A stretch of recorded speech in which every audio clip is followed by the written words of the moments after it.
Bonjour tout le monde, j'espère que vous allez bien. Donc aujourd'hui on va ensemble comment automatiser une veille informationnelle. Donc je vais vous faire voir les outils que moi j'utilise personnellement et qui sont totalement gratuits. Donc déjà avant de commencer, qu'est-ce que c'est une veille informationnelle?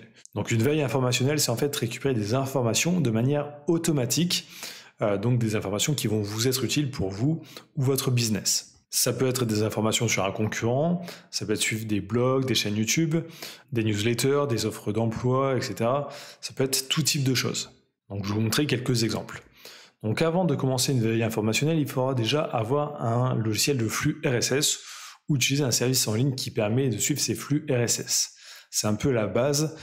Donc moi j'utilise RSS Guard, c'est un logiciel totalement gratuit et open source et qui a pas mal d'options assez intéressantes.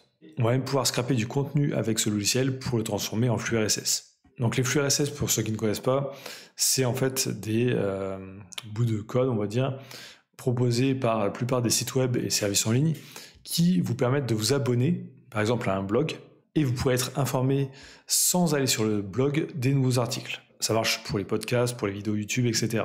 Donc en général, on a juste un URL. Donc là, on a devenirentrepreneurweb.fr rss.xml.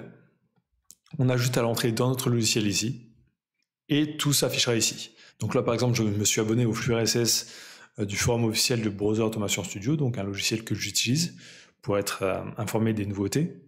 Ici, je me suis abonné à un flux sur le site Upwork qui permet d'avoir toutes les annonces pour trouver des freelances sur le scrapping. Donc dès que quelqu'un cherche un freelance pour faire du scrapping, je peux le voir ici. J'ai aussi des alertes ici pour des recherches sur Google, etc. Donc pas mal d'autres choses au-dessus. Donc comment ça fonctionne sur RSS Guard? Vous allez pouvoir créer des catégories ici. Et quand vous voulez ajouter un flux, vous faites clic droit n'importe où ici, ajouter un flux. Ici, vous pouvez mettre un URL. Donc là, par exemple, je mets l'URL d'une chaîne YouTube. Même sans mettre le flux RSS, je clique sur Trouver.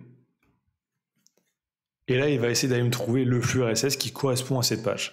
Donc là, il me l'a trouvé, c'est le premier. Juste à faire ici, ajouter le flux RSS, et ça va me l'ajouter directement ici. Et avec la méthode avancée ici, on va pouvoir aussi scraper du contenu pour les sites qui n'ont pas de flux RSS. Donc une alternative à RSS Guard, c'est Feedly, qui est pas mal utilisé. Ça va être la solution la plus utilisée, mais vous serez limité en nombre de flux que vous pouvez avoir gratuitement, mais c'est plus simple d'utilisation. Donc ensuite, comment trouver des flux RSS? Donc si vous êtes sur un blog ou un site, en général, vous avez le bouton RSS ici. Vous pouvez mettre directement aussi le blog directement dans votre logiciel de flux RSS et ça va peut-être le trouver automatiquement. Ou alors sur Google, vous aurez des outils RSS Finder, par exemple, pour trouver ces flux. Donc ça, c'est les premières choses à suivre. Ensuite, vous pouvez aussi suivre des podcasts, parce que les podcasts fonctionnent en fait avec des flux RSS. Et aussi, vous pouvez suivre directement des chaînes YouTube. Donc YouTube propose aussi un flux RSS à chaque fois pour chacune des chaînes. C'est juste qu'il n'est pas mis en avant. Ensuite, autre chose ultra intéressante, ça va être ici, par exemple, Google Alert. Donc Google Alert, ça sert à être informé directement quand un terme de recherche, une page est référencée. Donc par exemple, dès qu'il y a un nouvel article sur, par exemple, un terme ici, par exemple, le scrapping. Et vous allez pouvoir ajouter des filtres. Donc là, par exemple, chercher donc est-ce que je veux un article de blog, une page web, une vidéo, un livre, etc. Choisir la langue, le pays aussi, et choisir ici de recevoir les alertes soit par email directement, soit via un flux RSS. Donc là ensuite on fait créer l'alerte et ça nous donnera directement l'URL d'un flux RSS que vous pourrez rentrer dans votre logiciel.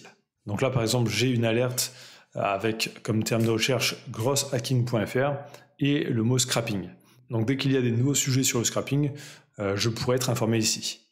Ensuite, autre chose ultra intéressante, c'est ici killthenewsletter.com.